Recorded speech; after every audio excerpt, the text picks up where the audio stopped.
بەیانیتان باش خۆشحاڵین وەک دەستگای ڕوانگە بۆ ساڵی چوارەم پێشبڕکێی بیرکاری لەسەر ئاستی هەرێمی کوردستان ئەنجام دەدەین. پێشبڕکەی بیرکاری یەکێکە لە پرۆژەکانی دەستگای ڕوانگە و ئامانجی زیادکردنی توانا و ئارەزوی قوتابیانە لە بەشە زانستیەکان. پرۆژەکە پێشبڕکەیەک لە نێوان قوتابیانی پۆلیدەی بەشە زانستیەکان لەسەر تانسەری هەرێمی کوردستان ئەنجام دەدات. ئەم ساڵ کۆی گشتی 464 قوتابی بە نوێنەرایەتی 464 قوتابخانە بەشدارن. لە کۆتایی پرۆژەکە پلەکانی یەکەم و دووەم و سێەم دیاری دەکرێن و خەڵات دەکرێن. هەروەها نازناوی پاڵەوانی بیرکاری دەبەخشرێتە براوەی یەکەمی پێشبڕکەی بیرکاری بۆ ساڵی 2022. بۆ زانیاری زیاتر دەربارەی قۆناغەکان و چۆنێتی بەڕێوەچوونی پرۆژەکە کاک ڕێبین هۆشیار ڕێکخەری پرۆژەکە زانیاری زیاتر دەخاتە ڕوو. زۆر سپاس کاکاری. ئەگەر باس لە قۆناغەکانی پرۆژەکە بکەین بە سێ قۆناغدا تێپەڕ دەبێت. قۆناغی یەکەمیان ئەوەیە کە ئەمڕۆ قۆناغەکە جێبەجێ دەکرێت. 464 قوتابی بە نوێنەرایەتی 464 قوتابخانە بەشداری دەکەن لەم پێشبڕکێدا کێبڕکێ دەکەن بۆی بتوانن زیاترین نمرە بەدەست بێنن. دواتر 6 قوتابی کە زۆرترین نمرە واتە زۆرترین خاڵیان بەدەستێناوە دەچنە قۆناغی دووەم. لە قۆناغی دووەمدا کە 3 چاری 2022 کەواتە مانگێک و شتێتی بەڕێوە دەچێت 3 چاری 2022 قۆناغی دووەم بەڕێوە دەچێت کە لە نێوان 6 قوتابی دەبێت کە زۆرترین نمرەیان لە قۆناغی یەکەمدا بەدەستهێناوە تاقیکردنەوەی دووەم دەکەن. لە تاقیکردنەوەی دووەمدا تەنها 6 قوتابی کە زۆرترین خاڵیان بەدەستهێناوە دەستنا قۆناغی کۆتایی. لە قۆناغی کۆتاییدا کە لە ڕێوڕسمێک دەکرێت ڕاستەوخۆ لە ستۆدیۆ 6 قوتابیەکە تاقیکردنەوەیەک دەکەن ڕاستەوخۆ یەکەم و دووەم و سێمی سەرئاستی هەرێم دیاری دەکرێت. یەکەمەکە کە پاڵاوانی بیرکاری پێدەبەخشرێت لەسەر ئاستی هەرێمی کوردستان لەسەر ئاستی وەزارەتی پەروەردەی هەرێمی کوردستان لە دەی زانستی پۆلیدەی زانستی. ئەگەر بین باس لەوە بکەین کەوا چ بەڕێوەبەراتێکی گشتی بەشداری دەکات لەو تاقیکردنەوەنەدا بەڕێوەبەراتیە گشتیەکان بەڕێوەبەراتی گشتی هەولێر کە 142 قوتابی بەشداریان کردووە. بەڕێوەبەراتی گشتی پەروەردەی سلەیمانی 119 قوتابی بەشداری کردووە. بەڕێوەبەراتی گشتی پەروەردەی دوهۆک 134 قوتابی بەشداریان کردووە. بەڕێوەبەراتی گشتی پەروەردەی گەرمیان 32 قوتابی بەشداریان کردووە و بەڕێوەبەراتی گشتی پەروەردەی کەرکووک 23 قوتابی بەشداریان کردووە و بەڕێوەبەراتی گشتی پەروەردەی هەڵەبجە 14 قوتابی بەشداریان کردووە. هەروەک باسمان لە خەڵاتەکان کرد کەوا خەڵاتی یەکەم و دووەم و سێەم دەبەخشرێتە یەکەم و دووەم و سێەمەکان لەسەر ئاستی هەرێمی کوردستان. لە هەمان کاتدا خەڵات دەبەخشرێتە قوتابخانەکانیشیان. یەکەمەکە خەڵات دەکرێت بە بڕی 2000 دلاری ئەمریکی لە هەمان کاتدا قوتابخانەکەشی 2000 دلاری ئەمریکی پێدەبەخشرێت وەکو خەڵات. خەڵاتی دووەمیان ئەوەیە کەوا 1500 دلار دەبەخشرێتە قوتابیەکە و 1500 دلاریش بە هەمان شێوە بۆ قوتابخانەکەی. براوەی سێمیشیان دەبەخشرێتە قوتابی براوەی سێەم 1250 دلارە و لە هەمان کاتدا قوتابخانەکەشی 1250 دلاری پێدەبەخشرێ وەکو خەڵات. و هیوای سەرکەوتن بۆ هەموو قوتابیان دەخوازم و زۆر سپاس.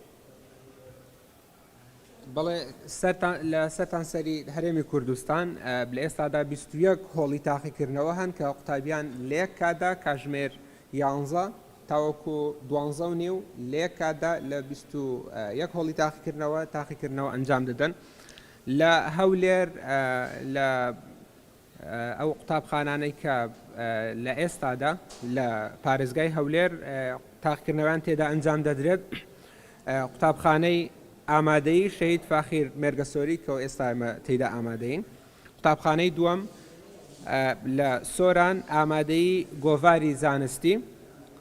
لە شەقڵاوە ئامادەیی دەنگارەی کوڕان. لە مێرگەسۆر دواناوەندی مێرگەسۆر. لە کۆیە قوتابخانەی هەیبەت سوڵتانی بنەڕەتی. لە خەبات ئامادەیی کۆراز. هەروەها لە سلێمانی بە هەمان شێوە لە ناوەندی پارێزگا ئامادەیی شیرین هۆڵی تاقیکردنەوەی ئامادەی شیرین تاقیکردنەوەکان ئەنجام دەدرێت بۆ قوتابیانەی کە لە ناوەندی سەربەناوەندی پەروەردەی سلێمانین. هەروەها لە کەلار ئامادەی شەهید بورهان، لە چەمچەماڵ قوتابخانەی میدیا، لە سەید سادق ئامادەی کوردستانی نوێ، لە ڕانیا قوتابخانەی ئامەد، بە هەمان شێوە لە پارێزگای دهۆکیش لە ناوەندی پارێزگا و لە دەوروبەریش هۆڵی تاقیکردنەوە ئامادەکراون. لە ناوەندی پارێزگا ئەو قوتابخانانەی سەر بە بەڕێوەبەرایەتی گشتی پەروەردەی دهۆکن، پەروەردەی ناوەند قوتابیەکان لە قوتابخانەی ئامادەیە کاوەیە کوڕان تاقیکردنەوەکان ئەنجام دەدەن. لە سێمێڵ ئامادەیە ئادار تێکەل، لە زاخۆ ئامادەیە زاخۆیە کوڕان، بە هەمان شێوە لە بەردەڕەش قوتابخانە گۆرانیا بنەڕەتی، لە شێخان قوتابخانە سەرتیب بنەڕەتی، لە ئامێدی قوتابخانە مەتینە، لە تلکێف ئامادەیە دووست، لە هەڵەبجە قوتابخانەی هەڵەبجەیی بنەڕەتی، هەروەها لە کەرکووکیش بە هەمان شێوە هۆڵی تاقیکردنەوەی قوتابخانەی ئامادەیی کوێستان تاقیکردنەوەی تێدا ئەنجام دەدرێت. بەڕێزان بە پێویستی دەزانم باسی ئەو کەم کە پرۆژەکە بە هەماهەنگێکی زۆر باش لەگەڵ وەزارەتی پەروەردەی هەرێمی کوردستان ئەنجام دەدرێت. گشتە و قوتابخانانەی کە بەشدارن ئەو قوتابخانانن کە سەر بە وەزارەتی پەروەردەی هەرێمی کوردستانن، بۆیە بە پێویستی دەزانم داوا بکەم لە بەڕێز کاکەردی بەڕێوەبەری ئەزموونەکان بفەرمێت باسی وتاری خۆی بکات و باسی توانێتی بەڕێوەچوونی تاقیکردنەوەکان بکات. باینتان باش بەڕێزان، هەموو لایەک بەخێر بێن. طبعی بە خۆشحاڵیەوە بۆ ساڵی چارەمەیان پێنجەمە لەسەر یەک بە هەماهەنگی دەستگای ڕوانگە بە هەماهەنگی لەگە وەزارەتی پەروەردە بەڕێوەچوونی ئەو پرۆژەی پێشبرچەی بیرکاری بۆ قۆناغی دەی زانستی بۆ گشت قوتابخانە ئامادەیەکانی لقی زانستی سەرتاسەری هەرێمی کوردستان. بەڕاستی پرۆژەکە جێی دەستخۆشیە، چەندین ساڵە بە سەرکەوتووی بەڕێ دەکرێت و چەند لایەنێکەوە وەزارەتی پەروەردە و ئەو کۆمەڵە قوتابیانی بەشداری ئەو پرۆسەیە دەکەن ئیستیفادە و گرنگێکی تایبەتی خۆی هەیە ئەم پرۆژەیە. لە یەکەم ئەوەیە کە لە سەرتاسەری هەرێمی کوردستان ئەم پرۆژەیە جێبەجێ دەکرێت، ئاشنایەتی لە نێوان قوتابیەکانمان لە هەموو پارێزگاکانی هەرێمی کوردستان دەکرێت و هەروەها هەڵبژاردننی بابەتی بیرکاری کە دایکی زمانەکانە. ئەمەش یەک لە گرنگی خۆی کە دەداتە ئەم پرۆژەیە.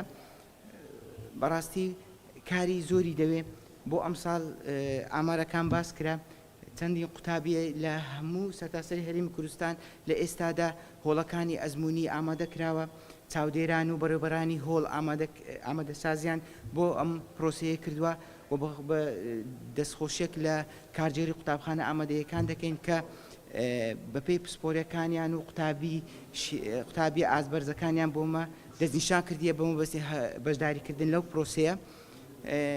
ئێمە وەکو وەزارەتی پەروەردە ئەم پرۆسەیە وەک هەر کاکئاریشی کردەوە کە سێ قۆناغا بەڕاستی ئەمن یەک کەوتێ بینیانم کردیە لە ساڵانی ڕابردوو پێشبڕچەیەەکە بە تایبەتی قۆناغی کۆتایی چێژێکی تایبەت دەبەخشێتە ئەو کەسانەی کە لە بابەتی بیرکاری بە حەز و ئارەزوێکی دەیخوێنێن. لەبەر ئەوەی ئێمە حەز دەکەین قوتابیەکانمان زۆر پابند بوونە بە پەرتوچی خوێندن. بەڕێگەی ئەو پرۆژەیەوە وا دەکەین کە قوتابیەکانمان زیاتر ڕۆیای بینینیان لە بابەتی بیرکاری زیاتر بیتون و لەبەر ئەوەی پرسیارەکان نزیکەی 1970 زمانی پەرتوچی خوێندنە ئەوی لەبەردەستی قوتابیاندا هەیە، بەڵام 125ەکەی تکەی تێستی IQ پرسیارەکانی دەتانی برین لە ئاستە بەرزەکانی دنیادایە ئەو پرسیارانە کە تێستی ئەو قوتابیانە دەکرێتن جێی دەستخۆشیە و ئێمە هیوای سەرکەوتن بۆ قوتابیانە دەخوازیین ئەوانەی بەشداریان کردیە و هەروەها ئەوەی کە زیاتر سەرنج و تێبینیمەیدایە لە ئاستی مکافعات و لە ئاستی مکافعەکان و خەڵاتەکانی ئەم پرۆژەیە ئەوەیە کە نەک تەنها قوتابی یەکەم خەڵات دەکرێت هاوکاریەکی تەزجیعک و پاڵپشتێکی زۆر دەدرێتە قوتابخان خودی قوتابخانەکەی کە ئەو قوتابی لێ هەڵبژێردایە ئەویش خەڵاتکردنی قوتابخانەکەیە کە بیرۆکەیەکی جوانە بەڕای ئێمە و دەست خۆشیان لێ دەکەین و هیوا سەرکەوتن بۆ قوتابەکان دەکەین زۆر زۆر سپاسان دەکەین ئەگەر هەر سوالکەین زۆر سپاس زۆر سپاس بۆ ئامادەبوونتان و بەختێکی باش بۆ گۆش ئەو قوتابیانەی کە بەشدار بوون دووبارە سپاس